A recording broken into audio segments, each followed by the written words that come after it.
So who is this, you may ask? Well, I first met Lucie in, I think it was 2007. And we met at another big event, and what I saw was someone who was just a little spark of light, a little ray of sunshine. And she was at the event coaching around femininity, and since then, God, she's done some amazing things. She's created quite large communities of women and encouraging women in their fullest expression, in the fullest creativity and the fullness of themselves. And it's all about empowerment. So what her message is about feminine empowerment, really. And she's created some amazing communities in her time, including Damsels in Success, which is all over the country, Women Inspiring Women, which has got over 25,000 people. And so getting women talking and loving and being, and we're thrilled to have her tonight. Please welcome to the stage, Lucie B. I love this space, this event so much. I've been describing it as delicious all day. That's what it feels like. It feels like a delicious space, a delicious event. And I guess that's because you are utterly delicious, Shay. What an intro, divine goddess. Hey, I like that. I like that very much. And also, I think it's actually true. I do feel divinely guided to be here. I feel like a little miracle. I had a car accident when I was 29. I used to imagine that for some reason I had this idea. Actually, the truth is these days, now at 45, I was 29 back then, I own that I'm pretty witchy, like pretty psychic, and it's took me a long time to come out of the closet with that. And so I did have a premonition that I was going to have this accident at 29. And I used to joke saying I wouldn't live past 30, so I would probably just best, make the most of it. And then when I had this car accident, it was very obvious to me that I really wanted to stay. Like, I quite like it here. Do you know what I mean? I was someone, when I was little, that had a lot to say. Like, I used to get called chatterbox. And in a way that wasn't said with approval. Do you know what I mean? Like, maybe you could just, use less words, shut up a little bit. Maybe you're too much. Well, along the way, I discovered, you know what? I'd want to swear at that point. Like, that. None of us are too much. Too much of anything. And whatever it is that usually people are trying to put you down about is the very thing you want to come out and shout about. Like, you want to claim that part of you that even you have shame about. So I am proud to say now that, yes, I have a lot to say. It turns out I get paid quite a lot of money for saying that these days. So those critics, it's like, everything about life is really about turning it on its head.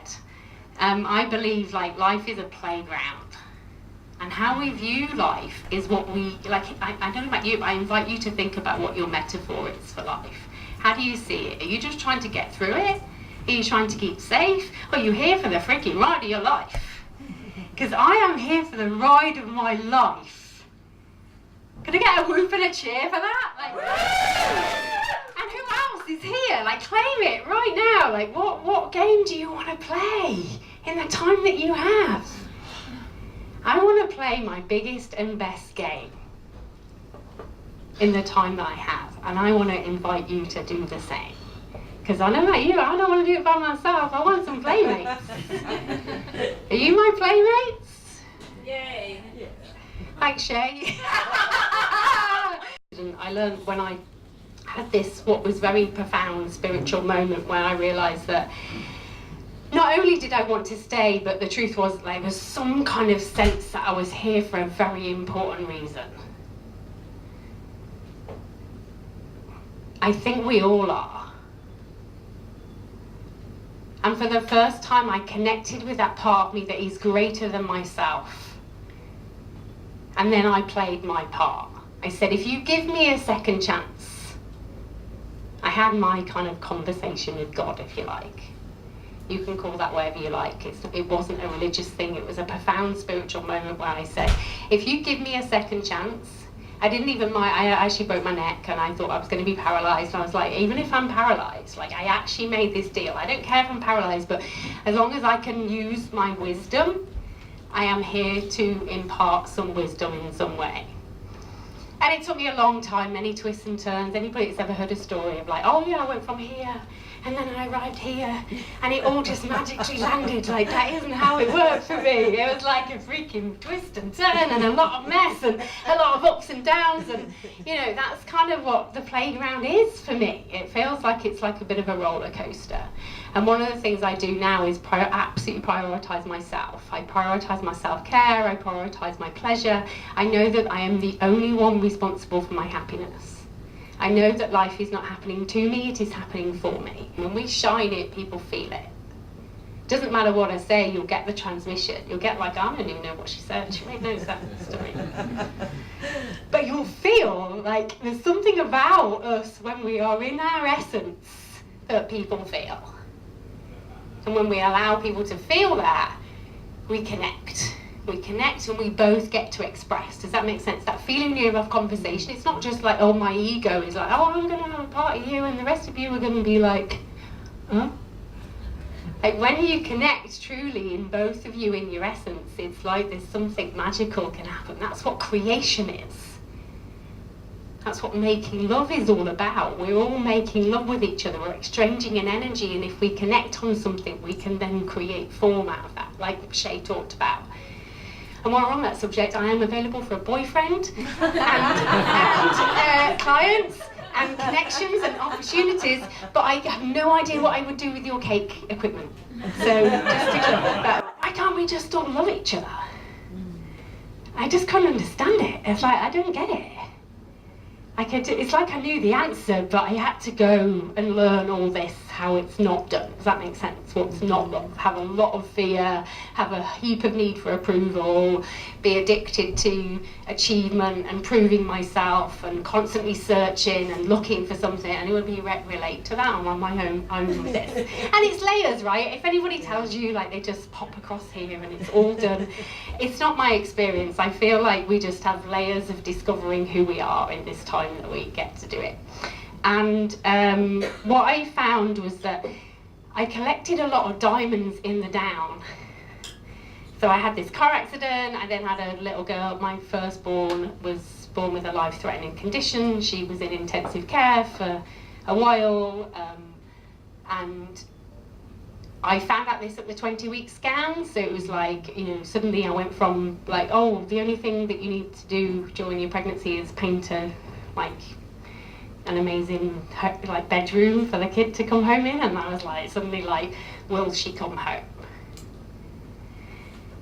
And what I learned in the first car accident was really how we're all here for a really, you know, I did feel connected to something greater than myself, and I felt like we're all here for a reason, and things don't happen to us, they happen for us. And I went on a discovery that I'm responsible for my happiness. What I discovered in the second rupture, if you like, was that gratitude really is the gateway between love and fear. I had every reason to live 20-week pregnancy of hell, and the first year of her life would have been pretty difficult too. But I started a gratitude practice. I have an attitude of gratitude, and I invite you to think about like what. For me, gratitude is like, it's easy to say, but it's more difficult to do when something's difficult.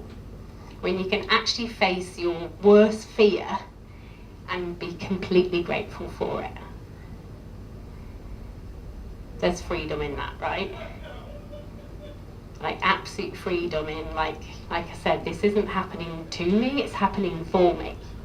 And who I became in that process, like all of the diamonds that I've picked up in these situations are the reason I can do what I do now. The reason I can hold like a massive community and hold all that energy and all that space. I mean, Kirsty, you described it earlier, like I do this leadership thing, she said almost like with no fear and no control.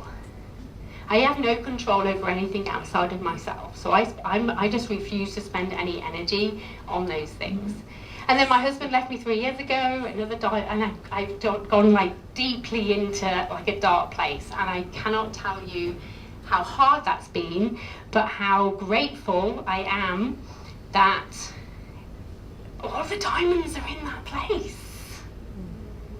They really are. So I stand before you today the richest I've ever been in my life, because I'm dripping with diamonds. right?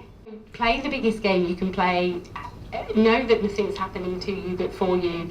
And if you were going to be able to ride the roller coaster, you actually, capacity to handle that is dependent on how you handle it when you're not, when you're on the way up or you're actually already down.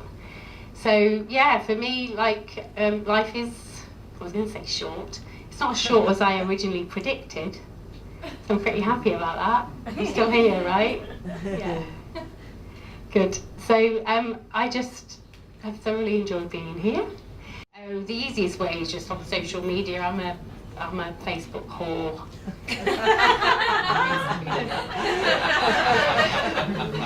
Yeah, just connect with me, really. And I would love to hear from every single person to just share how I impacted them tonight. Just a little gem or a little feeling. There's this thing we do called a frame. So you share a frame. If you want to maximise pleasure, you don't just have the experience at the time of having it, but you share a frame afterwards. So it's a moment, a specific moment. So I would love to hear a frame from everyone, a specific moment where during our time together this evening, you felt something or had sensed something, and it's made a difference to you, or just whatever it was, that whatever your experience was, share it with me. I'd love to hear it. Lovely. Let's hear it one more time for Lucie, ladies and gentlemen.